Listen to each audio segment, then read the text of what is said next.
Hello everybody, Janet Urban here, founder of Friends in Film. Welcome to our podcast. The purpose of this podcast is to give you insights that you will not learn anywhere, not in film school, not online, not from anybody, even people on film sets will not know what I'm teaching you because we have studied how to go very fast into the film industry and create a career out of it. And that is what this podcast is about, and that is what the A-List program is about, which is our main flagship program that all these people all over the world are doing to work in the film industry. So enjoy today's podcast, and thank you so much for listening. What do you think that they see as the biggest problem in getting into the film industry? The biggest problem is definitely having the confidence to feel like you're actually part of the crowd. You feel like an outsider for a while there, and then it's like whenever I started out, I felt like a major outsider, and then whenever I started doing like Friends in Film and everything, and I started reevaluating how I was approaching it, that changed, and I started feeling like more like, hey, this is where I'm supposed to be, instead of just like, wow, I really want to be a part of this, but they're over there in this little club and I'm watching from the outside even though I'm on set. The line producer who hired me as a PA, she was the one who saw everything I was doing as a PA and brought me on to log for the other show. Shoot, she asked me to AP for a couple months ago for a different company, and that company is one that does like The Voice and all that other stuff. And they were doing a sizzle for a new show. So, and they were like, well, we need somebody who types. And she was like, I know exactly who I'm calling. But if it wasn't for what I learned from this program, yeah, I would still be in Houston. There's no doubt in my mind that I would still be in Houston because I just didn't know how to overcome that fear. It wasn't that I wasn't learning everything. It was like all I saw every day on set was we are one day closer to wrapping, and then I am stuck again substitute teaching and doing all this stuff that I hate doing in a town I hate living in. But like that's what I was seeing. I wasn't appreciating that I was on set in the moment. All I saw was we are one day less and we are one day closer to wrapping. Crap. We're one day closer to wrapping. Crap. Because I didn't know where else, like what other jobs were in Houston. Because like we both said, there's like nothing out there.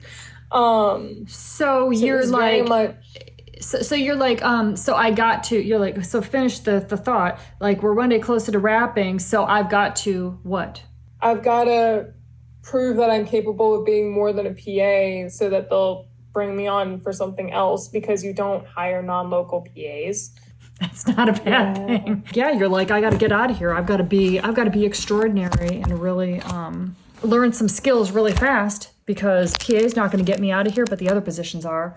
So yeah, but I needed to learn the skills, but I also needed to remember that it's not just a job; it's a career. These are people I'm going to work with, and then they need to enjoy working with me. They don't need to see somebody who is terrified of what's going to happen after the show is done. They need to see somebody that they enjoy working with every day. If I had stayed the frazzled, terrified of what happens after person, I would not have been able to get to where I am now. It shifted from working with fear to working with purpose. I can still have this. I can still have the skill set and achieve everything I want to while working with fear, but nobody wants the person that's afraid.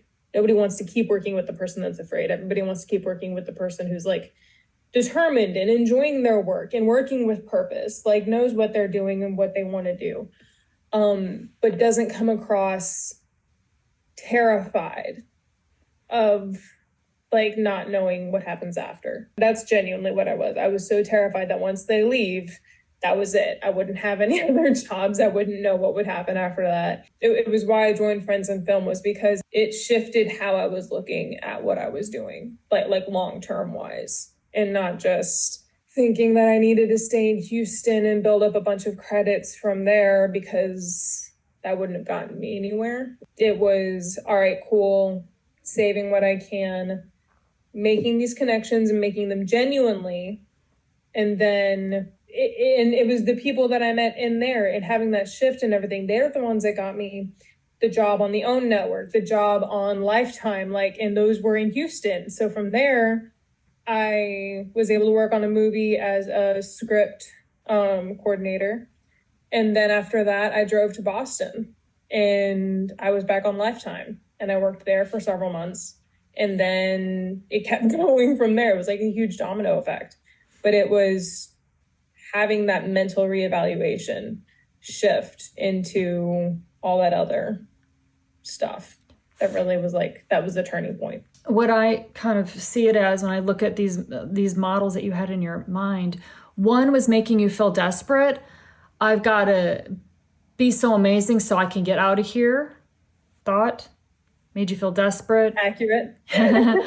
Then made you be overly aggressive with people or try to take shortcuts and worry in your mind and compare yourself to other people, some of this stuff maybe. But the result of I've got to get out of here and this is my ticket. So I've got to be amazing was you were just creating the experience of being desperate. Like you didn't want to be desperate, but you were being desperate. That's what I was as you built your career. Yeah, right. And you don't want to build your career out of desperation because it limits where you can go from there. Yeah, for sure. Yeah, like I wouldn't how I came out to LA and everything and traveling as much as I have and experiencing everything I had, that didn't come from desperation. That came from a lot of determination. And what were you thinking that made you feel determination? This isn't something I just want to do to get out of here. It's something I want to do for the rest of my life. If I only looked at it for the short term of getting out of there, I wouldn't have gotten out of there for a long time. So shifting that from this isn't just to get me out, it's something that I want to stay in for like the rest of my life. That's whenever it was like a switch flipped in me, and it was definitely a different attitude. Yeah. This is what I want to do with the rest of my life. Made you feel determined, made you get mastery, dig in, meet the people, show up with confidence, take new stuff on. So this is what I want to do with my life, produce the result of this is what you're doing with your life. And you're going so freaking fast, learning all the skills. I know, it scares me sometimes, but I know I'm never too in over my head. Yeah. It scares you because you're thinking a thought that scares you. What do you think that thought is? It's normally thinking about it's comparison. It's the other people I know in the area I'm in, like in the job I'm in, are usually older. They usually have a lot more experience than me. They usually like all that other stuff. But the thing is, at the end of the day, they're my friends. And it's like, if I am a little less experienced, I know they have no problem with me shooting them a text and being like, hey, help. Like, what would you do?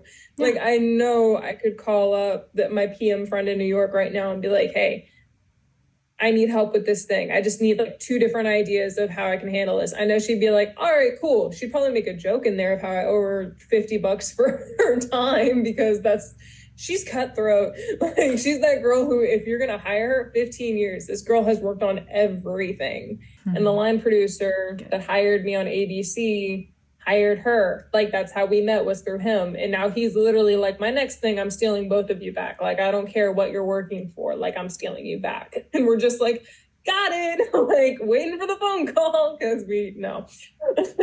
I love it. I love it so much. Yeah. So, and part of your mind is like, I'm scared because, I might be I'm too young. But then your mind quickly just solves that problem right away, going, well, I got support. I got friends. I'll find my way, just like I always have. Exactly. And it's been amazing seeing how fast my brain has not reevaluated, that's the wrong word, but like shifted, like how quickly it'll go from panic to the other, just based off of friends in film and everything and the stuff I learned here. Cause it's not necessarily like that. It wasn't like that before. Like, it would take me a minute to do that. And I'm trying to transfer those skills better in my personal life. But it's definitely something when it comes to work stuff, I'm very good at like freak out for half a second and all right, I'm good. Like it's nothing now. It's like, it's such a whatever type of thing. And I love that.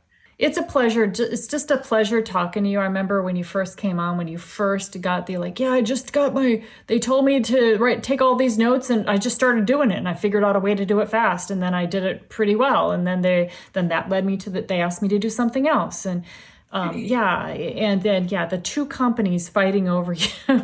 It's such a good problem to have in such a flattering way. Yeah. But as somebody who, like, 3 months before that, I was this terrified chicken thinking that I would like thinking about escape, not thinking about long term. And then it's like 3 months later, I have these two companies who are like, you're good, we want you. Yeah. And I was just like, this is terrifying. Like thrilling. Thrilling is a better word, because I was just like, okay, yeah, no, this is definitely what I want to be doing, what I'm supposed to be doing. You know, I really think that you have changed from your default in your brain is like, this is scary, this is terrifying.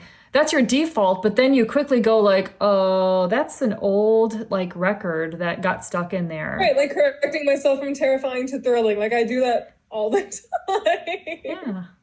Vectoring starts with deep belief of what we want to create. It starts with that because that's what gives you direction. So when you were in Houston trying to, start your career, you didn't really have any direction other than I want to get the hell out of here and get successful with a company, which isn't compelling to you and doesn't let you show up as your best self, and also not as compelling to other people. But when you decided that this is what I'm doing with my life and these are my people and this is where I need to be, then that's very compelling. You're like, I want to be a producer for TV shows, feature films, do the best and top work.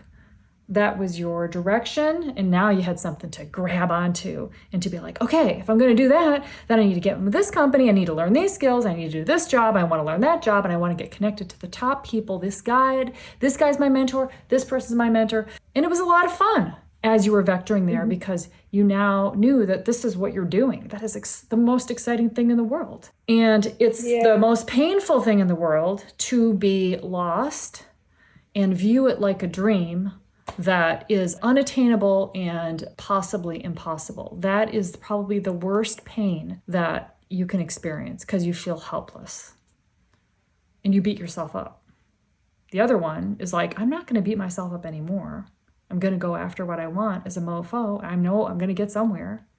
I don't care how long it takes. And it's whenever you stop caring about how long it takes that you actually realize you're moving really quick. That was something I noticed whenever I started being like, you know what, I'm okay with settling in this position for a little bit, really mastering it, and then going from there. And then it was like, whenever I started letting go of, dear God, I'm going to be like this forever.